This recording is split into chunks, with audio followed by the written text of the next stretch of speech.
Bakit? Alam mo, friend, bumili ako nung Barry Manilow concert tickets. Oh. Mahal pala nun. Kaya mahal, kasi ubus na. Sold out na. Ngayon may nagbenta sa akin. Sobrang mahal. Pero, binili ko pa rin. Kasi surprise ko sa mister ko eh. Kasi anniversary namin. Wow, grabe. Barry Manilow concert tickets, ha? O ano namang binigay sa'yo? Wala. Ha? Wala. Kasi, nakalimutan niya anniversary namin. O kaya ka umiyak ngayon? Oo. Iyak ako. Sinaway ko siya eh. Siyempre, awayin ko siya. Oh, ano sabi mo? Sabi ko sa kanya, tarantado kang hayop kang animal ka! Taon-taon na lang, nakakalimutan mo tong besting anniversary natin!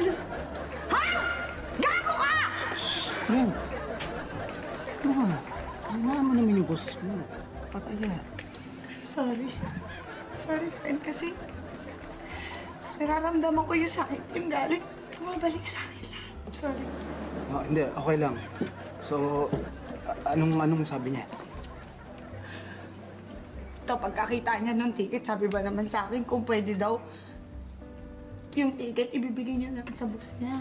Kasi naghahanap daw yung boss niya ng ganong ticket. Ganon? Oo, ipapamigay niya yung regalo ko. Grabe naman yun. Sobra naman yun. O, anong ginawa mo? Eh, di sabi ko. Hayop ka! Hindi na pinapakalam ng tickets na to? Nagpapamigay mo lang? Ang mahal-mahal itong Barry Manilow tickets? Papamigay mo lang? Nakalimutan mo na anniversary natin? Papamigay mo ba regalo ko? Uy, friend! Ano ka? Ano mo naman yung boss mo? Nakakaya. Akala nila nag-aaway tayo. Sorry. Sorry talaga. Hindi. Okay lang. Okay lang yun. Oo. Ano na? Shh. Anong sabi naman niya? Akalain mo? Nagalit pa sa akin. Ha?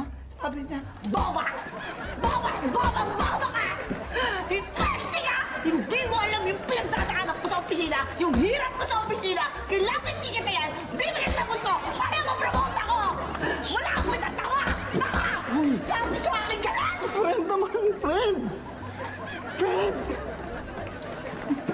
Nakakahiya na sa mga tao. Nahihiya na ako eh. Akala nila nag-aaway tayo eh. Nakakahiya. Alam mo kasi kung saan papunta yung istorya ko. Grabe lang, friend! Grabe lang talaga!